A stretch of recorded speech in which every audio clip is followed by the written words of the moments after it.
नमस्कार दोस्तों। आज मैं आपके सामने एक कहानी लेकर प्रस्तुत हुआ हूँ। कहानी बहुत पुरानी है, आपने कभी सुनी भी होगी। कहानी का नाम है गटरू और मटरू।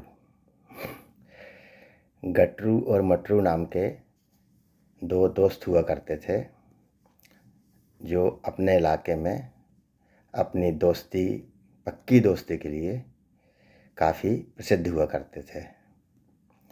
ये सब लोगों के बीच में फेमस भी थे, चर्चित थे, और इनकी एकता का सब लोग उदाहरण दिया करते थे।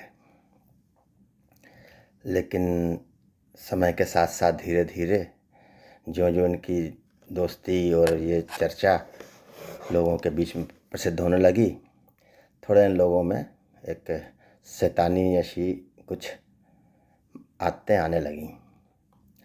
अब ये लोग दोनों मिलकर अपने प्रभाव और अपनी बल के दम पर लोगों को कभी कभी कुछ परेशान भी करने लगे। कहीं किसी का कुछ काम बनते हुए काम बिगाड़ देना, कहीं किसी से लड़ पड़ना, कहीं कुछ भी अवैध या थोड़ा सा जातिपूर्ण तरीके से कुछ वसूली या दबाव बनाना। धीरे धीरे इनकी इस तरह की हरकतें अपने गांव परिवार में बढ़ती चली गई। कुछ दिनों बाद कुछ ऐसा हुआ कि लोगों को अब इन लोगों से चिढ़ होने लगी और लोग इनसे निजात पाने के तरीके ढूंढने लगे।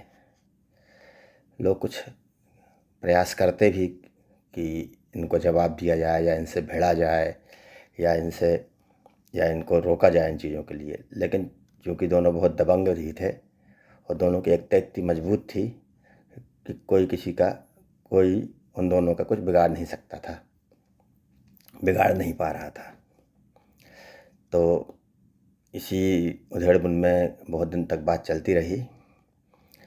एक दिन कुछ गांव के बुजुर्गों ने बताया, वो गांव के किनारे वाले झोपड़े में एक बुढ़िया अम्मा रहती है, उससे जाकर बात करो। तो गांव वाले गए, उन्होंने अपनी परेशानी के बारे में उन बूढ़ी अम्मा को बताया। बूढ़ी अम्मा ने सोच विचार करके बोला, रुक जाओ मैं कुछ करती हूँ। एक दिन वो बूढ़ी माँ अपने घर के दरवाजे के बाहर बैठी हुई थी, तभी वहाँ से गटरू मटरू अटखेलियाँ करते हुए, बाहों में बाहें डाले हुए निकले। बूढ़ी माँ ने उन दो में से एक दोस्त गटरू को अपने पास बुलाया। गटरू उसके पास आया। बूढ़ी माँ ने उसको अपने पास बुला के उसके कान में कुछ कहना चाहा और उसके कान में बोल दिए पास बुलाकर, कुछ नहीं। गटरू देखता रह गया। उसने पूछा और कुछ? बोला नहीं, जाओ।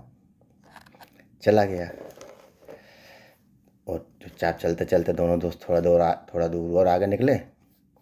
तो मटरू ने पूछा कि बूढ़ी अम्मा ने तुझसे क्या कहा? तो उसने बोला कुछ नहीं। वो बोला कुछ तो कहा होगा। बोले नहीं यार, कुछ नहीं कहा, मैं सच बोल रहा हूँ, उसने मेरे कान में कुछ नहीं कहा। मटरू के दिल में बात थोड़ा सा गड़ गई कि देखो ये बूढ़ी अम्मा के पास जाके होके आया और उसने क्या कहा, मुझे ये कुछ नहीं बता रहा है, इसका अर्थ है मुझसे कुछ छुपा रहा है। हम लोगों की इतनी पक्की दोस्ती, इतनी पुरानी, और ये मुझसे बातें छुपा रहा है। बस इस तरह से गठान बन गई और धीरे धीरे करते करते उनकी दोस्ती कमज़ोर पड़ती चली गई और उनका साथ साथ घूमना फिरना या हरकतें करना या दूसरों को सताना भी, अब चूँकि दो एक साथ थे तब तक तो उनमें दम था। अब वो चीज़ें बिगड़ ही गई, मानसिक रूप से दोनों एक दूसरे से अलग हो गए समझ लो। तो आखिर उनकी शैतानियाँ भी कम हो गई और सारे गांव वालों को उससे निजात मिली। ये तो एक कहानी थी। अब इस कहानी के तारतम्य में अनुभव या सीख क्या कहती है, वह मैं कहना चाहता हूँ कि इसका अर्थ यही है कि कभी भी आप अगर सक्षम हो जाएं, ताकतवर हो जाएं, कुछ योग्य हो जाएं, तो उसका घमंड, दिखावा या दुरुपयोग ना करें। इतना ही उसका करें कि लोगों के सामने आपकी छवि उचित बनी रहे और आप लोगों के काम आ सकें। एक तो ये चीज़ का ध्यान रखना है। दूसरे एक अंदरूनी बात और कुछ ध्यान में आती है जो कहना चाहता हूँ, वो यह है कि कभी ऐसी घटना अपने साथ भी गुजर जाए अगर, तो मेरे ख्याल से एकाएक उस दोस्त को एकदम से एक ही बार में नहीं छोड़ देना चाहिए। अपनी दोस्ती पुरानी है, उसका ध्यान रखते हुए किसी भी तरीके से एक बार इन्वेस्टिगेट करें या पता लगाएं। पता ना भी पड़े तो कम से कम एक मौका और अपनी दोस्ती को देना चाहिए, ताकि दूसरे लोग हमारी एकता को तोड़ने में सक्षम ना हो सकें। इसी के साथ मैं ये कहानी ख़त्म करता हूँ। बस आपसे ही कहना चाहता हूँ कि इसमें जो आपको अच्छा लगे वो अपना लें, जो बुरा लगे उसे जाने दें। धन्यवाद, नमस्कार। कृपया इस वीडियो को आगे बढ़ाइए, लाइक कीजिए और चैनल को सब्सक्राइब कीजिए, ताकि मेरा उत्साह भी बना रहे और मैं आगे भी आपसे चर्चा करता रहूं। धन्यवाद, नमस्कार।